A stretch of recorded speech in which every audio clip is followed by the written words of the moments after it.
Ngapunten Gus. Assalamualaikum warahmatullahi wabarakatuh.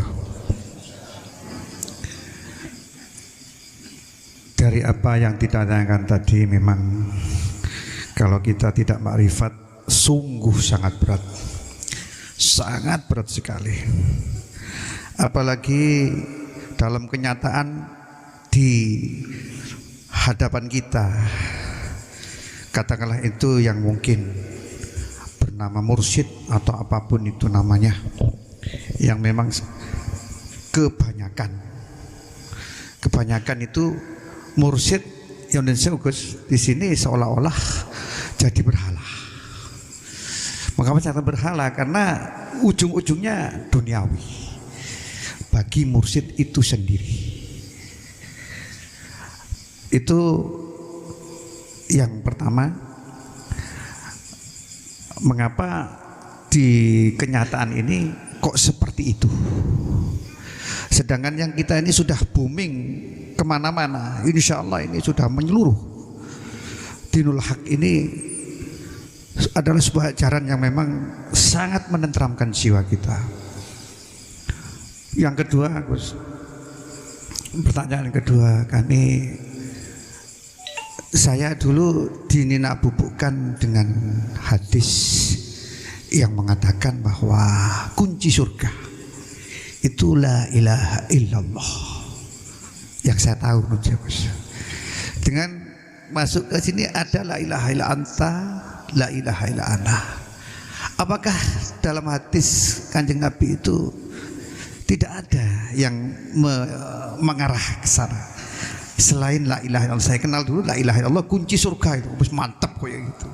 Sampai kalau mati ku dibisikkan, ya mau mati la ilaha illallah aja dawa-dawa engkau gak nututi. Sampai seperti itu yang saya cermati.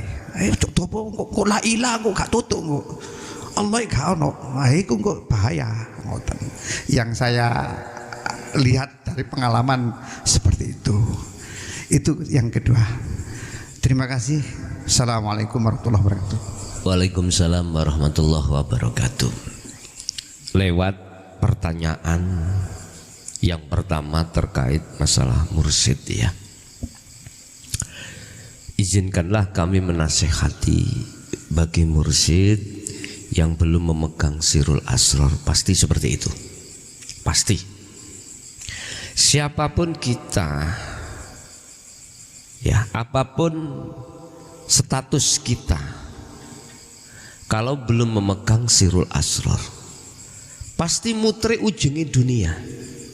Makanya lewat medsos ini saya nasihati terhadap saudaraku yang miturut umum sudah disebut mursyid, tolong kau membawa umat yang banyak. Sungguh, kau ajak kemana umatmu? Ini sudah sebagai rumus dan kunci. Siapapun kita belum mendapatkan sirul asrar, pasti, saya tidak mengatakan insya Allah, pasti kita tidak bisa ma'rifat Allah menurut sistem aturan di dalam keilmuan, gitu. Sehingga nanti ujung-ujungnya kita itu ke dunia lagi. Udah, kita dunia ada dua, Pak, materi non materi.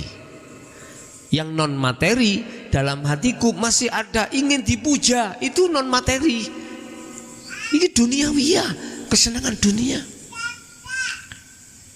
Lewatnya kita non materi, akhirnya ujungnya mesti ke materi.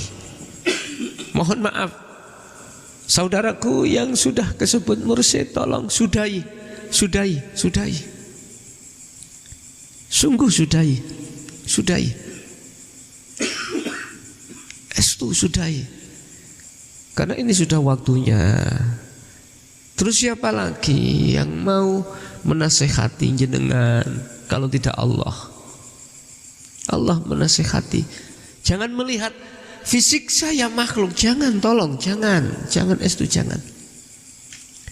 Sebab yang berhak membaiat hakikatnya Allah, bukan makhluk. Bukan. Siapapun kita kalau belum membawa sirul asrar pasti merasa diri kita makhluk yang membaiat. Nah ini. Terus arahnya asyhadu nafi isbat bagaimana? Ketika kita membaiat kan harus difungsikan nafi isbat itu. Kalau itu fungsi nggak mungkin kita merasa sebagai mursyid makhluk yang membaiat, nggak mungkin. Jelas di dalam hati kita akan duduk di tajalli, berarti yang membaiat siapa Pak? Allah toh. Disinilah karena apa? Secara dalil akal saja mengatakan orang buta menuntun banyak orang buta jelas nggak bisa sampai tujuan. Ini konteksnya umpama mata dohir kita itu buta Pak ya, menuntun ribuan orang untuk menuju ke tujuan sama-sama butanya, bisa sampai tujuan? Nggak bisa. Tanggung jawab kita sebagai mursyid ditanya oleh Allah lebih berat kita daripada yang kita tuntun. Sudahi, sungguh sudahi. Kecuali kita tidak buta, walaupun ribuan orang buta kita tuntun pasti nyampe pada satu tujuan.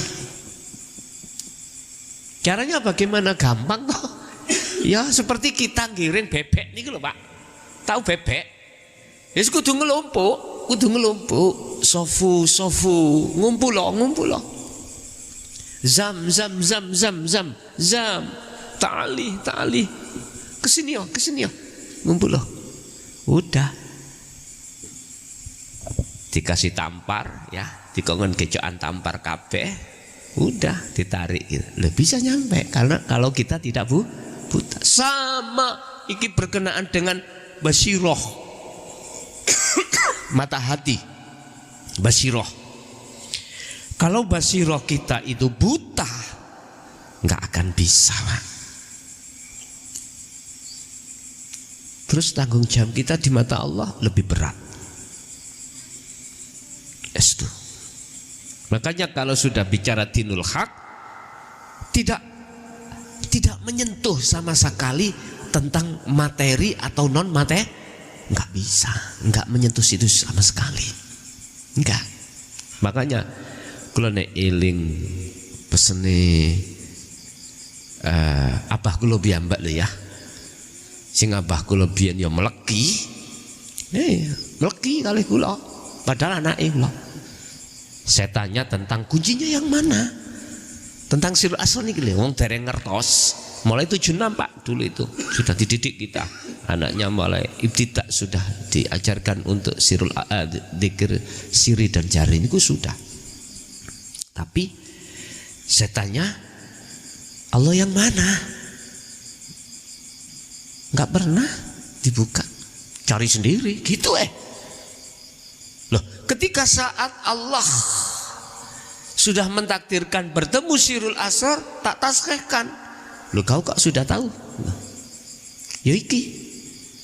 Terus saya tanya, mengapa jenengan kok mboten buka kan dhisik? Ternyata jawabnya ada dua, Pak. Apa? Kuwi cek ngerti soro. Mboten. Biar mau riyadhah bil adzkar, bir riyadhati wal adzkar. 1, 2. Apa alasannya? Si mbahmu biyen yang ngono aku tuh kok mbahmu biyen yang ngono. Lah, iku sempat berpikir Pak saya pada saat itu. Puluhan tahun Pak, mboten hanya setahun, 2 tahun, puluhan tahun. Ya udah, di situ ternyata saya pikir, mengapa ya ini dirahasiakan? Padahal ini tahu kalau kebenaran. Mestinya kebenaran itu harus dibuka lagi tuh. Akhirnya tahun 2006 Pak. 2005 2006. Dari perpikiran kayak ngoten niku, setelah kami juga melaksanakan seperti apa yang diajarkan abah saya sendiri. Selama 5 tahun, ya sama. Aku ya seperti itu, biar kau tahu soroh lah gitu. Terus masuk 2005, saya berpikir dengan pengalaman 5 tahun itu, jamaah saya tanya, paham? Boten. Orang ngerti? Boten. Udah terus piye? Akhirnya muncul, Pak, dalam diri saya dengan bahasa, walaupun ini nggak punya etika ya, etika pada Allah. Ya Allah, kalau seperti ini kapan majunya? Artinya, tolong kasih izin pada saya untuk menjelaskan sirul asror, gitu loh maksud saya. Yang selama ini, kalau ini kebenaran, mengapa harus ditutup-tutupi? Bahasa kasar ngono, Pak. Jawabannya titik singkat. Kalau kau mau dipotong lehermu, udah Pak. Aku boleh ingat Al-Halat, aku ingat Sayyidina Ali, Hasan Hussein, aku ingat di Indonesia saya Siti Jenar. Memunculkan la ilaha illa ana, ini loh. Udah. Bahasa syariat saya muncul, nggak apa-apa demi umat. Oke. Akhirnya itu saya diperintahkan untuk pergi ke Mekah itu. Di Makom Ibrahim muncullah satu petunjuk, millata Ibrahim Hanifah. Kau akan bisa melaksanakan ini kalau duduk di sini. Itu surat Al-Baqarah, Pak. Ayat 13 berapa itu? 135 atau gimana? Millata Ibrahim Hanifah. Hati harus condong kepada ketauhidan seperti nenek moyang kita Nabi Ibrahim. Baru di situ muncul perintah nanti. Akhirnya pulang dari haji. Saya sebetulnya gak haji, Pak, ke sana itu layangan. Zaman tanya. Saya berangkat koper itu isinya bukan baju, Pak, layangan penuh.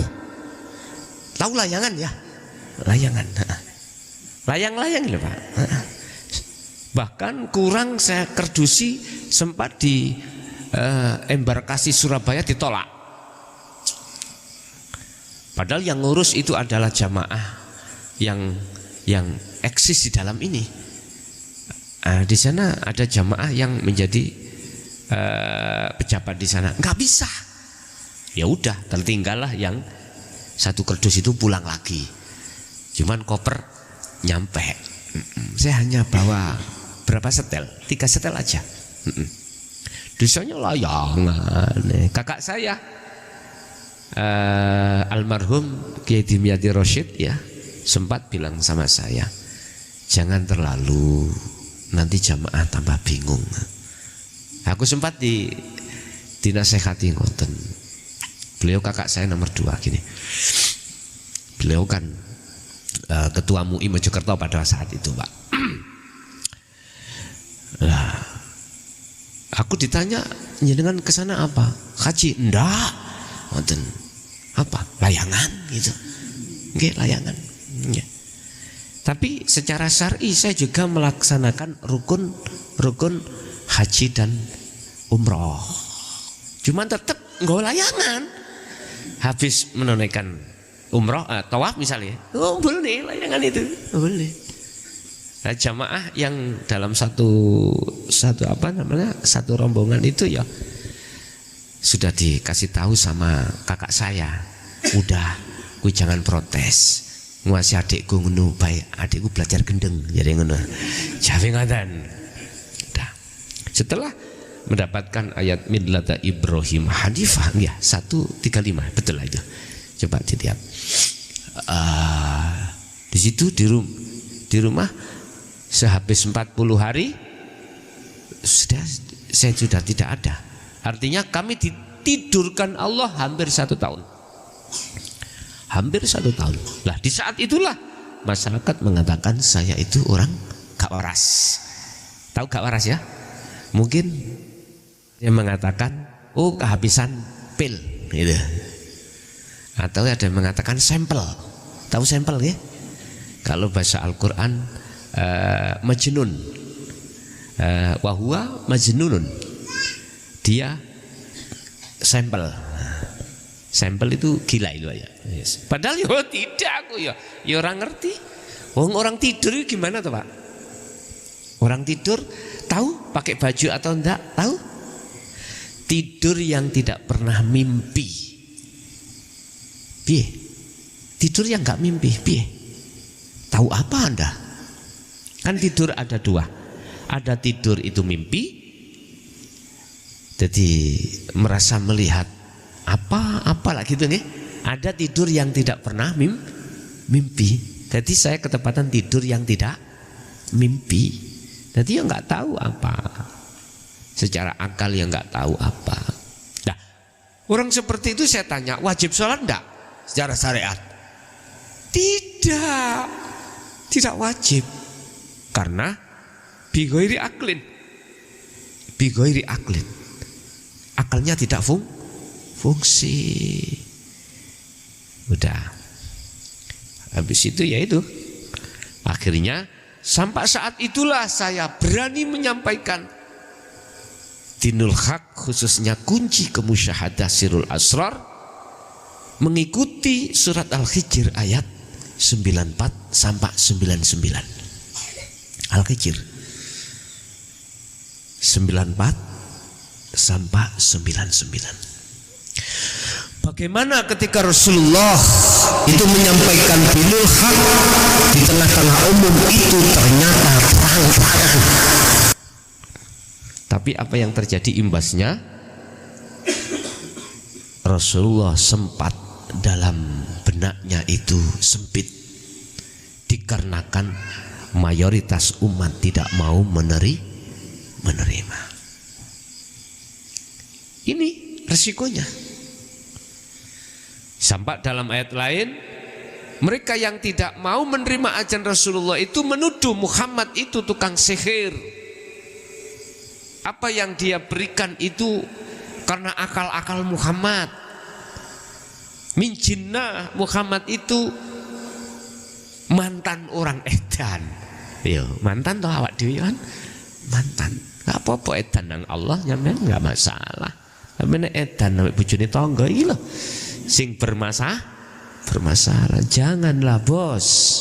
Kuwi lho arepe bongko yoan. Gitu Bu ya. Tapi kita nggak bisa menghindari itu Pak. Manakala ruhaniyah kita tidak condong pada Allah. Karena kita secara manusiawi ya.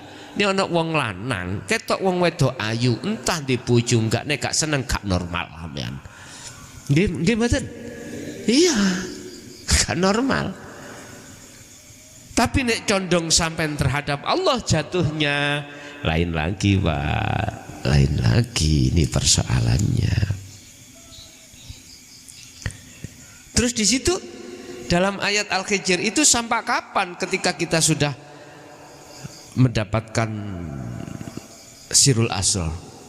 Surat yang ayat yang terakhir 99 dikatakan sampai mati Rasulullah selalu berkholwat terus. Dikala beliau di tengah sahabat bekerja, dia kholwat. Jadi kholwat itu tidak hanya dilakukan, mohon maaf, di tempat yang sama, tur juga harus sepi dari orang, ndak. Mohon maaf. Ya. Selama ini kita mendengarkan kholwat itu harus satu tempat ini, harus ke sini, khusus di sini. Entah 1 bulan 7 hari. Enggak Pak. Apa sih tujuan kholwat? Tujuan kholwat apa? Yakfur bit-taghut wa yu'min billah. Membersihkan iman dalam ruhaniyah terhadap selain Allah. Setelah itu wa yu'min billah, imanmu hanya pada Allah. Intinya kau bertemu pada Allah. Allah di situ aja enggak? Halo bos, ning kali ana Allah enggak? Ning pasar ada Allah enggak? Lah. Jangan dangkal bos. Jangan. Ketika jenengan ke WC aja lo ya. Menurut bahasa saya wajib zikir kau, wajib temui Allah di situ. Apa bisa kotoran keluar tanpa Allah? Ini ki ada yang ngeritik. Mosok Allah iku gembul kotoran. Lah kuwi nontok kotorane. Lah gitu toh? Jangan, Bos. Jangan. Boleh kita berkholwat di lokalisasi? Boleh. Di situ juga ada Allah. Makanya boleh Gus, jenengan mau saya undang di apa itu Pak? Diskotik. Tahu diskotik? Tahu? Diskotik itu tempat-tempat orang yang menurut syariat gak tepat. Lah gitu toh? Di situ penuh minuman, identik dengan narkoba. Kalau sudah identik dengan narkoba, pasti identik dengan PUREL.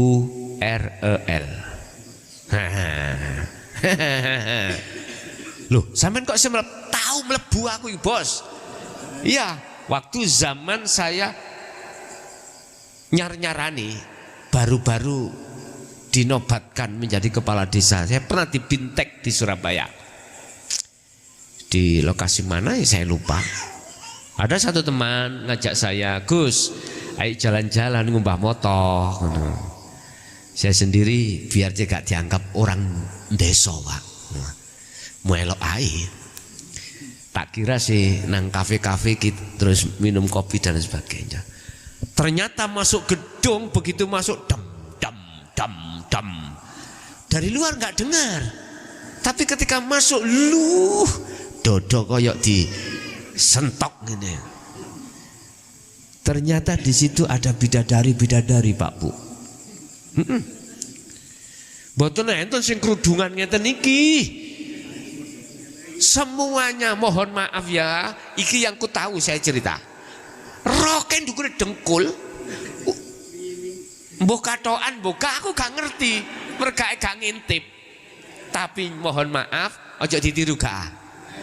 Saya kepingin nyatakno katokan apa gak. Nyun sewu, estu, kula kan beto pulpen.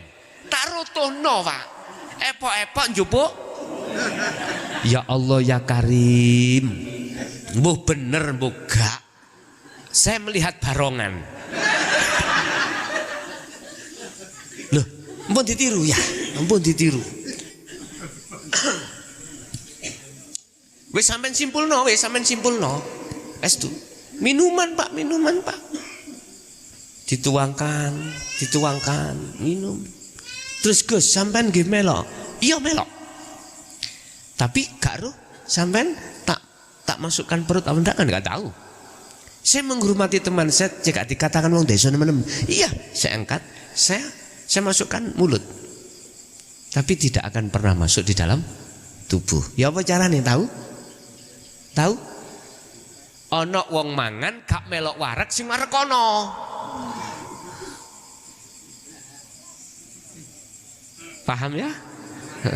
Enggak pernah, enggak mau saya kemasukan hal-hal yang khomer ini enggak mau. Bukan berarti saya geding enggak ya?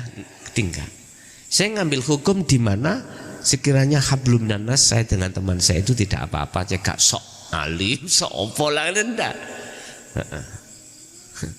Jadi mriki enggak pernah nguyuh, sing nguyuh penonton.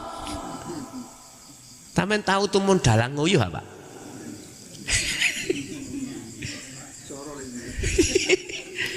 Lakoni lak leren bulian lakono. Sing nguyuh tibake sing kepoyo-poyo sing penonton. Wis iku wis gak buka maneh wis suwe wisan mboten. Udah. Jadi kita dihadapkan hal itu, di situ pasti ada Allah, Pak. Gak mungkin gak ada Allah. Bahasa saya, aku yakin hidup di situ adalah Allah, bukan nafsu. Itu bagi jenengan yang sudah makrifat pada Allah. Beda dengan mereka yang belum makrifat pada Allah, jelas imannya terhadap makhluk. Mohon maaf, iki nek dilebokno ambek kaidah secara syariat ada Pak hujahnya, dasarnya. Bila mana perkara itu baik datangnya dari Allah, jikalau itu maksiat jelek datangnya dari nafsumu sendiri. Nah, oke. Itu karena kita masih memandang ada dua kelompok yang berkuasa. Wis, iku proses nggak apa-apa, Pak.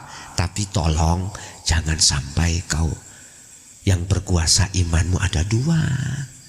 Bagaimana caranya? Lah, udah. Jadi tolong kita yang ketepatan disodori secara proses manusiawiyah menuntun banyak orang, yang menuntun harus tidak buta. Itu aja. Jadi sebagai cambuan kita, nasihat kita, ternyata selama ini kita masih buta, Pak. Masih buta terhadap Allah. Jangan. Selanjutnya kita itu menuntun orang. Makalah sudah jelas. A'rif nafsaka wa auladaka billah. Dalam Al-Quran, ku anfusakum wa ahlikum nara. Begitu. Yes, itu yang pertama. Yang kedua, apa tadi lupa? Oh ya. Man akhiru hayatihi biqauli la ilaha illallah fadakhalal jannah. Bahasa biqauli diucapkan, siapa yang mengucapkan? Ya lihat kita memakai kacamata mana? Kacamata min apa plus? Kalau kacamata syariah, biqauli itu di lisan, ya. Biqauli itu bilisan. Makanya mengapa kita bimbing la ilaha illallah. Oh, kedawan Allah hai. Kok baik gak nutut ngene ya. Allah. Oke. Jadi hadis ini kalau dipandang secara syar'i, biqauli itu maksudnya adalah bil lisan. Bil lisan, lisan dohir ini. Tapi kalau kita memakai kacamata hakikat beda, Pak. Bukan itu. Biqauli la ilaha illallah ini maksudnya adalah dengan ruhaniyah. Manusia jasmani dan rohani. Loh, kok bisa rohani? Aku tanya, yang kembali pada Allah jasad apa ruh? Ya jelas ruh lah, Pak. Jasad kita dari tanah kembali ke tanah. Ruhaniyah kita innalillah dari Allah wa inna ilaihi rajiun. Inilah ada ajaran sangkan paraning dumadi. Ajaran ini ilmu sejati, jenengan jangan remehkan itu. Itu gagasan para aulia Allah pada saat dulu. Zaman, mohon maaf, orang Jawa ini nggak kenal tentang Quran, nggak kenal. Bahasa lain nggak kenal, bahasanya itu Jawa. Akhirnya beliau gagas bagaimana ajaran ruhaniyah ini bisa diterima oleh orang Jawa. Akhirnya kejawen itu terkenal. Jangan sok nuduh ngawur ya jenengan. Estu. Di situ ada ajaran bagaimana budi luhur. Ya toh? Udah, ini sebetulnya kalau boleh saya katakan, ini rumusan beliau-beliau memakai pendidikan rohani yang didahulukan itu. Wa'budullaha wa la tusyriku billah. Ini ruhaniyah dulu. Beliau dulu itu ruhaniyah. Berarti nek cara saiki hakikat yang dipentingkan. Nah. Cuman diterjemahkan dengan nama bahasa Jawa. Di Kalimantan, di Sulawesi dengan bahasa mereka sendiri. Yang kesemuanya itu pendidikan ruhaniyah dinul haq. Dinul haq. Akhirnya apa? Sehingga ketika sudah pengajaran para ulama-ulama syariah ke Indonesia, ada di Jawa, ahli kitab kuat, tertindas ajaran ruhaniyah itu. Tertindas, mohon maaf. Makanya tabi'in ada yang as-solihin, ada yang tidak. Sama. Sebetulnya itu Pak,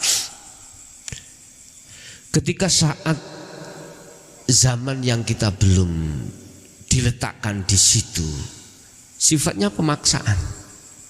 Kalau saat ini mengatakan radikal itu ayah. Kalau tidak bendera saya gak benar. Kalau sholat gak kunut gak sah. Nggih? Nggih, betul?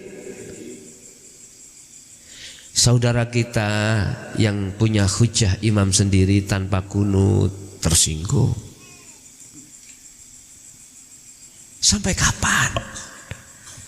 Perbedaan atau gesekan umat ini sampai kapan? Dijawab sampai di mana ruhaniyahnya sudah menerima ajaran dinul haq, baru nggak ada gegeran. Sehingga kuwi lho kunut sapa sing genahno kunut, sing gak kadek kunut sapa sing genahno sing gak kadek kunut, sing oleh tahlil ning kuno sapa sing berperan, sing oleh tahlil sing gak oleh tahlil ya sapa. Kalau sudah umat itu merujuk, nah merucutnya itu di situ di dinul haq, udah Pak, nggak ada geger. Akhirnya banjaan jalan terus, mulutan terus, enak toh? Gak mulutan terus sama, wan. Indah, indah Pak. Ya gak gampang nuduh orang. Karena hatinya sibuk condong hanya pada Allah. Jadi yang dimaksud biqauli itu adalah ruhaniyah membaca la ilaha illallah. Bukan bacaannya itu. Apa fungsinya? Nafi isbat. Nafi di la ilaha, tidak beriman selain Allah. Tidak sudah. Isbat menetapkan imannya hanya pada Allah. Itulah Pak, maksud daripada ketika saat beliau di Gua Hiro bersama salah satu sahabat.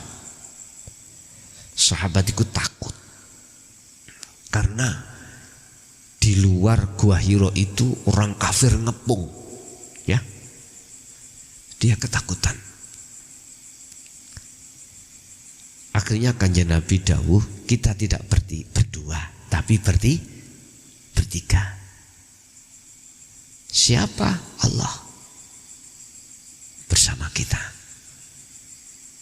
Ini ngomong proses loh Pak ya.